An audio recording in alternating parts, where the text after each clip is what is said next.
This week I learned I would literally choose doing anything over going to the dentist.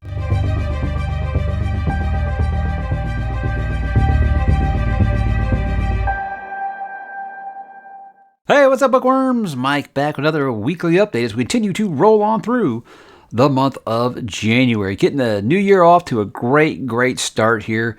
And can't really complain about much going on in that regard. Did have the nice little dentist trip this week that kind of delayed everything about a day. But you know what?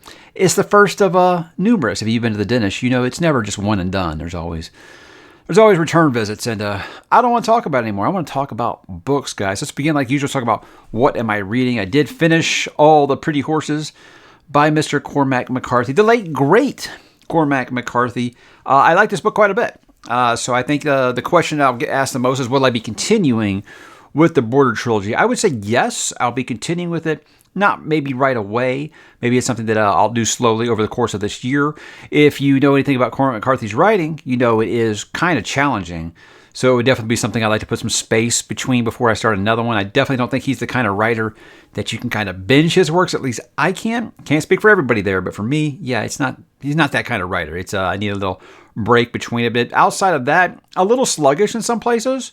But that was a very good coming-of-age story. In fact, what it actually made me think of, and if you've read Lonesome Dove, you'll understand what I mean, it made me think of like if there was a subplot where Newt actually left the cattle drive and went off into his own adventure. Instead of going into Montana, he went down to Mexico. That's what it kind of made me think of, really. You know, it was Newt and a good friend, or John, actually. I called him Newt now. But that's just kind of the vibe I felt. And that's a hell of a compliment because, I mean, I love Lonesome Dove, as you know by now. But I did like the adventure, kind of a little bit of a forbidden love, great coming of age. It had a couple of times where I was like, okay, I'm not really sure where this is going. But, you know, I'm never opposed to a little slice of life. But just living this life on this ranch down in Mexico and just seeing how things never quite go as well as you planned. And then you're thinking you've got everything figured out and you're thinking you're going to get that nice, perfect Disney ending. Well, if you know anything about Cormac McCarthy, it's rare that does happen. But I did enjoy the book quite frequently. It's not quite up there with like The Road for me, which I think is just about as perfect of a book as you could get. So it's like, I think if I'm using baseball terms here, I'd say that Cormac McCarthy is 2 for 3 with me. He's had a grand slam, which is what I would call The Road. This was a very solid double to the gap. And if you don't know anything about American baseball, guys, I'm really sorry, but this is very good. And then you got Blood Meridian, which was called Third Strike, looking. That's the way that I would put it. So I hope I've redeemed myself a little bit in some of your eyes, because I know when I said I didn't like Blood Meridian, it was lots of pearls were being clutched. But I do think this was a little bit more of what I was looking for and kind of what I was hoping to get out of Blood Meridian. So very satisfied with it. Definitely be picking up book 2 sometime this year. Like I said, I'd like to put a little bit of space between it because I do feel like you do need a little bit of a recharge after you finish a Cormac McCarthy book. Next, guys, this is kind of disappointing because I don't really like to say that anything's bad or anything like that on the chest. That's not really my vibe. This is hinging on being a humongous disappointment. And I don't know how, because when I first started reading this series, everyone was like, book 1 is great. The last book is damn near unreadable. I see what you're talking about, guys. I'm about 2/3 through this, and it's starting to feel like I'm hate reading it. And it's just, I can't believe that this happened. I don't know what Neil Shusterman was thinking here, why he felt the need to introduce several new characters in this book and give them point of view chapters. I don't really understand why Citra and Rowan almost feel like background character. I mean, there's this other character that showed up in book 2 that's basically become the main character of the series, which I thought was a weird choice in book 2, but I could still roll with it. In this one, it's just like those first 2 characters and some of the elder characters, the elder Scythes, where are they? Why do they have such reduced roles? So, man, this just feels like Star Wars sequel trilogy going on here, where it's just like, I paid money to see these characters, and you're giving me all these characters, and you're not really letting my characters that I want to see do anything. And when they do anything, it's just almost like... Anyhow, now they're actually talking about going to outer space. I don't know, guys. This is just a humongous disappointment. Like I said, I don't ever like to say anything's bad. I don't say it's not his writing style. It's just the story. It's not going at all where I thought the series was promising that it was going. And it's just... I think going forward, because Scythe is one of my favorite dystopian books I've ever read. Not even kidding. It's really, really great. And I think I'm going to recommend people just treat this series as a standalone going forward, because this is making it feel like not even worth my time. And I'm this far. I'll finish it. Maybe he pulls some amazing comeback in the 9th inning. I'm sorry for all the baseball analogies today. I don't know what's going on. Maybe I'm just ready for the baseball season to start back, but I'm just completely let down. Completely let down by this, and it's a shame because, like I said, a lot of people told me, the third book was kind of, and I just thought it was just a lot of people just complain about the last book in a series because it's ending, and you can almost never please anybody with an ending. But now it's like I'm not even to the ending yet, and woof. So that's about really all I can say about it. Like I said, I don't really like to just go through and like trash books or anything on here. I like to stay positive. This is such a disappointment that I'm demotivated to read Unwind now, which was the next series by Neil Shusterman that I was very, very excited to read. And that's just, I'm not saying that is what's going to happen. I'm just saying that right now it feels like, well, I'm definitely not going to be rushing that because this is just so disappointing. And like I said, I can't in good conscience recommend it. But I still say Scythe is great. The first book is fantastic. The second one was fine. But this one, it's hinging on like Blood Mirror, Lightbringer levels right now. I'm just like, why would you do this? But at least that book wasn't even the ending. Anyhow, that's really all I got, guys. Let's move along to what am I going to read. So when I finish that, because that's just one I added in this month because I'm a little ahead of myself.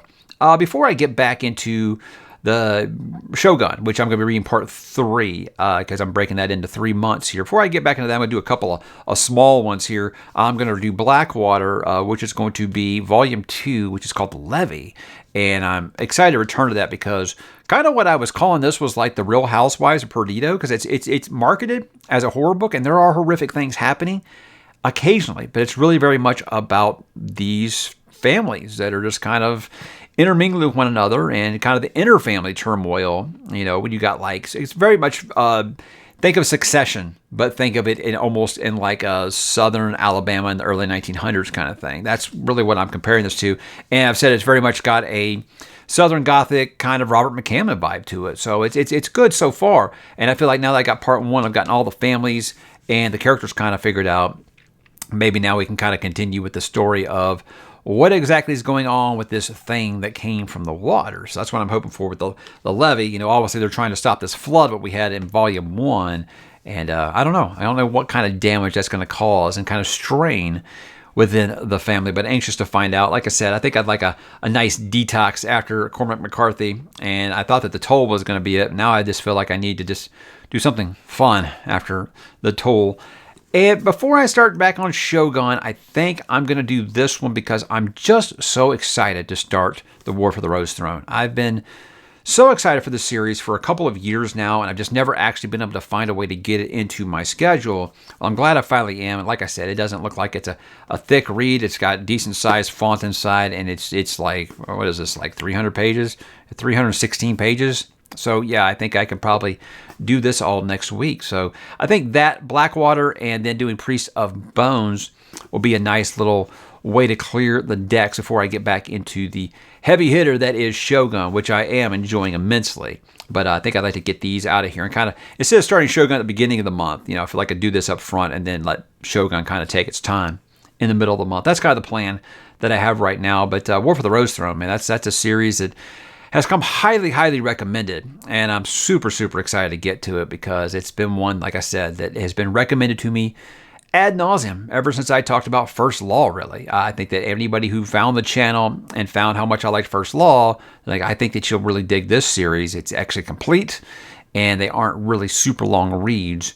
And I'm excited to find out because, like I said, I just read some of the reviews on Goodreads, and it's just a lot of screeching about the content in it. And to me, that says it's a really good grimdark book. And that's what I am kind of looking for sometimes, guys. Sometimes I do like to be a little hard on myself and read some just awful things that are happening in fictional characters' lives. This week on the channel, guys, I put out a couple of videos, talked about it before. I did one that was, completed series that you can start now, because a lot of people I know are always like, I don't want to start a series until it's complete. I've been burned before. So I thought I could make a counterpart to that one, which is like unfinished series, ongoing series that I think are good enough And it's either that or the authors write fast enough that I can recommend that you go ahead and start them. I thought it was a fun conversation because there are several series. I mean, like Elephant in the Room. Yeah, I talk about Song of Ice and Fire in there. It's going to happen. But there are several series where I feel like, look, there's like one book left and the author's writing it right now, or it's an author that writes really, really fast, or it's kind of a breaking point in the series. I think it's a good place for you to pick up some books and start them, because there are so many good things out there that might not be done yet that are some of my favorite series that I've read. And I mean, like Red Rising, I love. Brown the Broken, that I love. Sun Eater, that I love. These series that are ongoing and I talk about quite frequently. And I want to kind of put a spotlight on them and say, look, even though they're not complete, I think they're worth your time to go ahead and break your TBR and try some of these, because they are some of my favorite books that I have read. I also did my TBR for February, which, good old Priest of Bones was on that one. It's one that I said this is kind of new territory for me this year, where I said I'm going to read book 1 in a series and not plan so far ahead, because something I've always done is I plan my TBR a good 12 to 15 months in advance. I know a lot of people freak out when I say that, but when you work in finance, you work in risk analysis, that's what you do. You plan out everything. You forecast a good year plus in advance. And so I've always kind of done that. It's never been anything that I said would call on permanent ink, but it's always been a nice roadmap to kind of guide me on, hey, these are the series I think I'm going to get to this year. With this one, just because I feel like I was letting some people down, always saying, hey, I'm going to read this trilogy. I'm going to do this book on January, February, March. And then I'd read book 1. I didn't like it. And I felt like I kind of disappointed those people who bought the whole trilogy and wanted to read along with me. So I said, going forward, what I'll do is I'll schedule book 1, and then I'll just kind of plan my TBR after that, whether I like those series and I wish to continue. And I'm starting 2 new series in February, so we could definitely be getting a nice little roadmap for where the next few months lead us, depending on how this month goes. So again, I appreciate that you guys wanted me to do monthly TBRs, and it's finally got me to a point where I can kind of plan my schedule out in this way. And I would be lying to you if I said it wasn't driving me crazy that I don't even have a hard set schedule for March yet. That's just not my style at all. So it is a little scary. Did a rapid review, which is just an excerpt from a previous video talking about Voice of War. It's book number 1 in Threadlight by Zach Argyle, and I'm going to be continuing with that one as well. But it was just a quick little recap of what I thought of Voice of War and kind of showing off that omnibus that I got, because it's just beautiful.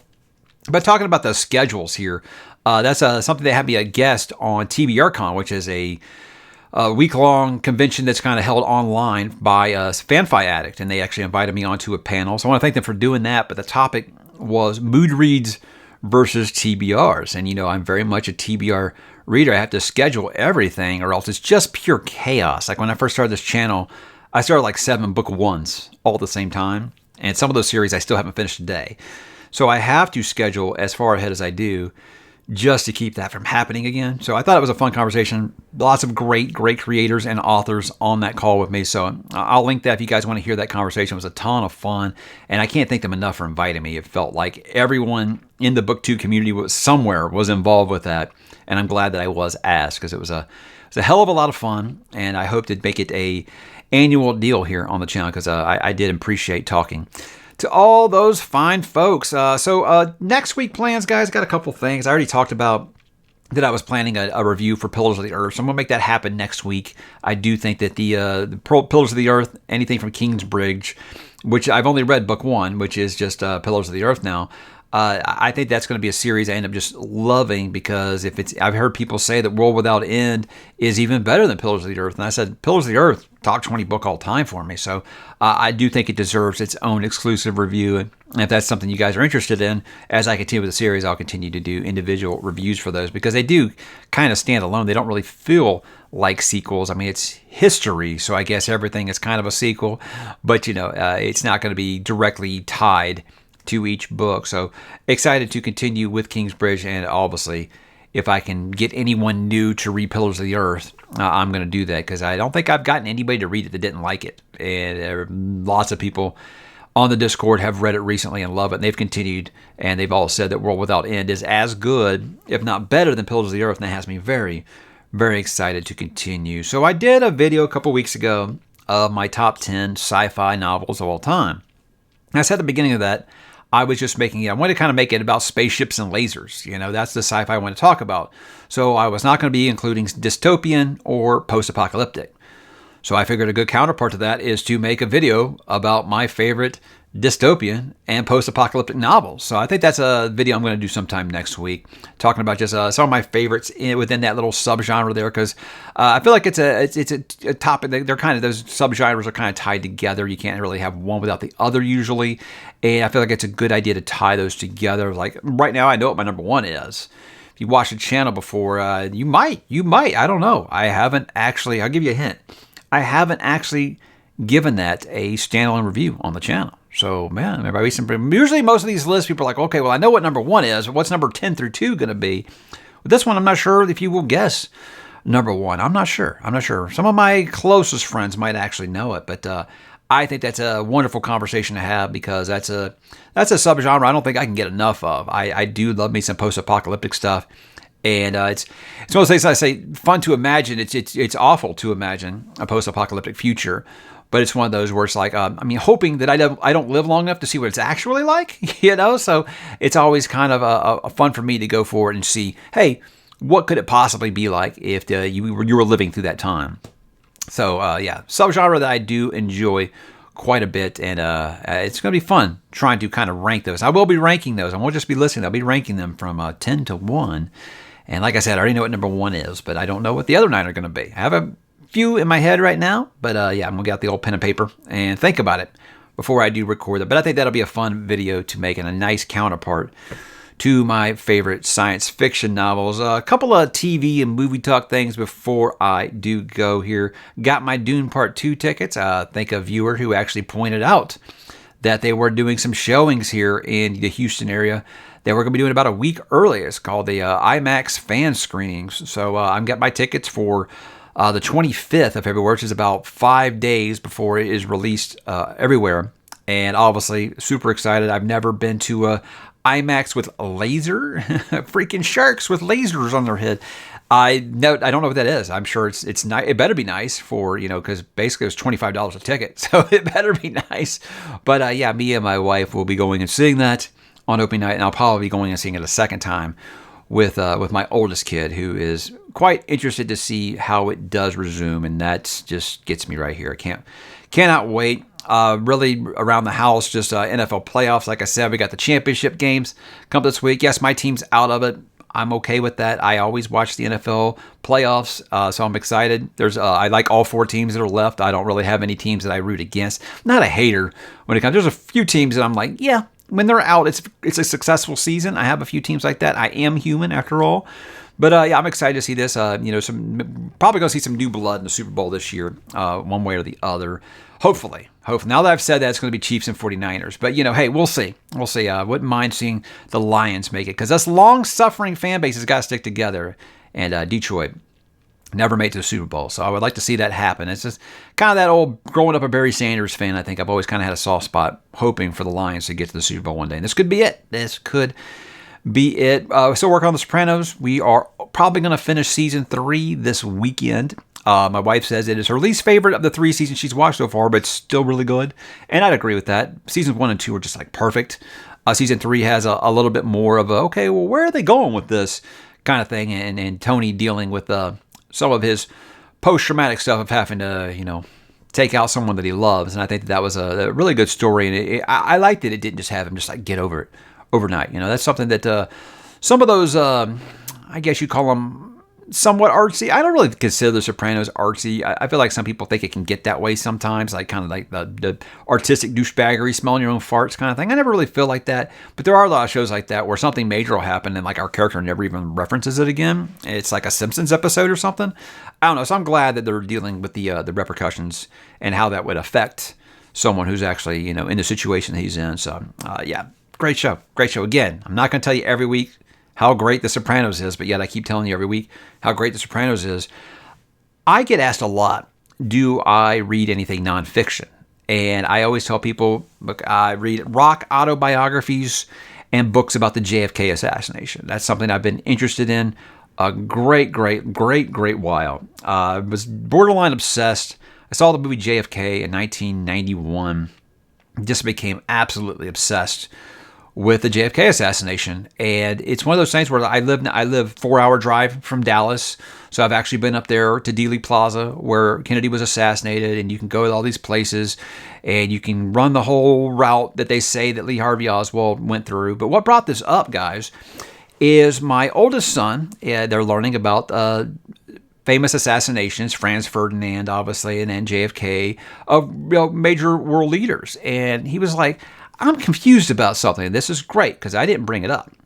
He's like, I'm confused about something. My teacher's saying this guy fired 3 shots, Lee Harvey Oswald, missed with 1, and then he hit him with these other 2 bullets, and they made like 7 wounds? How is that even possible? And I was like, have I got something to show you? So I don't think he's ready to watch the full movie of JFK, but I did show him the whole magic bullet scene and the whole assassination scene. And, that's the first time he's going on 12 years old. That's the first time he'd seen the Zapruder film.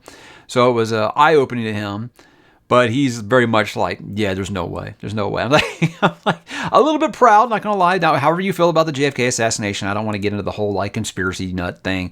But there's lots of stuff to really get you thinking. And that's the reason why 60 years later, people are still talking about this here in America, as it's just one of those things that I don't feel like we'll ever know the full truth.